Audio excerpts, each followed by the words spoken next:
Imagine your daughter's being rushed to the ER without having any idea of what's wrong. Suddenly we're taking our little girl downtown to a children's hospital and we're not really sure why yet.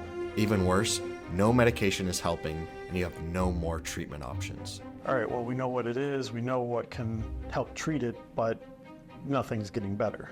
But what if the drug that could save your daughter's life was sitting at your local pharmacy all along? This is Kaila's story.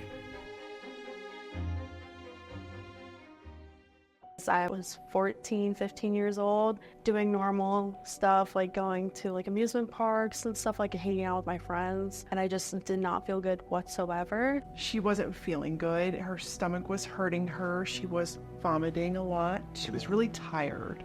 They called and said, you need to take her to the ER right now.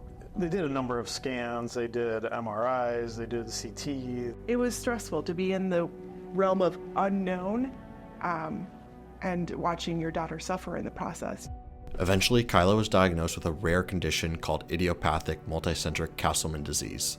Castleman's is a rare inflammatory disorder where your immune system attacks and shuts down your vital organs for an unknown cause. It affects individuals of all ages and it can be deadly for many of us. Kaila was the first patient with this version of the disease at Lurie's. They hadn't seen idiopathic multicentric Castleman disease before. It was about 2 months between Kaila's initial onset of symptoms and her finally getting the diagnosis. And someone like Kaila that gets so sick with her Castleman's, that could actually be too long for some patients to even be able to survive that long. So we are so thankful that she was able to be diagnosed within 2 months, but this is why we've got so much more work to be done to improve the time to diagnosis so that people like Kaila can make it to their diagnosis so they can make it to get on the right treatment. You know, she was a petite girl going into this, and then watching her kind of almost waste away to just bones. Even her kneecaps were exposed. She could slide her bracelets all the way up her arm. You know, that's how skinny she was. One of the most startling visual aspects of this was the amount of fluid she was retaining. I mean, her belly looked like she was 9 months pregnant. Kaila's parents reached out to us in September 2019. Kaila at the time was hospitalized in the ICU with all of her organs shutting down, and her doctors didn't know what to try next. And so I got connected to Kaila's doctors and began sharing with them about our treatment guidelines, how we go about treating Castleman disease, all of the newest research that we had to hopefully get a treatment that could work for Kaila. One of us was by her bedside the whole time. We did not sleep separately. We were both in the room with her, whether on the couch or in the chair. That's where we slept for 9.5 months out of the year. We were her advocates. We did push for more answers. We spoke up when we noticed something wasn't right because we know her the best. We're her parents. It was really hard for me to stay positive just because I was trying so many different things and they just weren't working for me.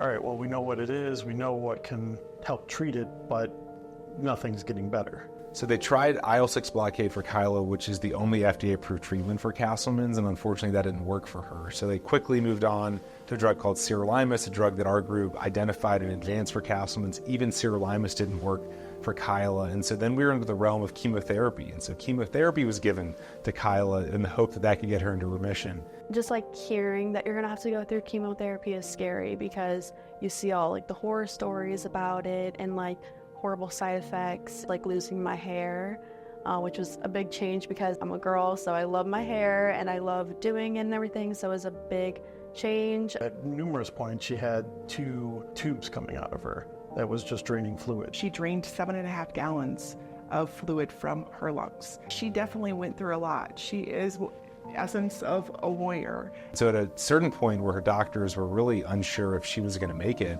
her doctor reached out to me and said, is there anything even early stage experimental that might be able to work? And I said, well, we just made this discovery a couple weeks before in the lab that we think something called a JAK inhibitor, ruxolitinib, can maybe be effective for Castleman's. And it was literally just a couple weeks earlier that a PhD student in my lab had run the experiments that made us feel that this maybe could be a viable option. But they didn't have any other options for Kaila. So her doctor decided to try out ruxolitinib as the first time ever with Castleman disease. I remember the date. It's July 31st of 2020. It's the first day she started that drug. Yeah. I was just excited when we got to go home and we stayed home.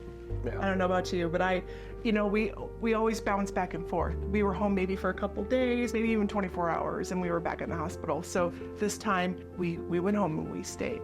Ruxolitinib was first approved for a disease called myelofibrosis. It's a cancer that can occur in individuals, but now it's been repurposed for a couple other cancers and also immune-related disorders. Ruxolitinib for Castleman disease is a great example of drug repurposing. It's also a fantastic example of how using a drug off-label for one patient can actually unlock its use for other patients. So drug repurposing is very special when you compare it to novel drug development because these drugs are available at the pharmacy for patients to have access to through off-label prescribing. So in this case, Kaila got access to the drug off-label, but that means that other patients can also access to that drug if we know it's effective for them. So Evercure is trying to leverage that initial use to increase the awareness of that as a treatment option for other patients so clinicians know to consider it as an option for their patients. We are so excited that Kaila has been in remission for 4 years on this repurposed drug. Now, in the next 8 to 12 months, we will be launching a clinical trial to be able to reach more patients like Kaila. One of the things that most impressed me with Kaila in and out of the hospital for basically 9 months over the course of a year, just how positive she remained. The nurses would come in and say, hey, we have to do this, we have to do that. All right, we got to poke you again. Okay, here's my arm. I mean, she was just always positive. It's definitely like having that support around, like family-wise, but then also like all the healthcare workers that were surrounded. It really helped keep me positive. Well, since like I was in the hospital for so long and was surrounded by like all my nurses, I decided that I want to go into nursing myself and like help other kids like my nurses helped me, because I feel like it would be special because I have a patient's point of view.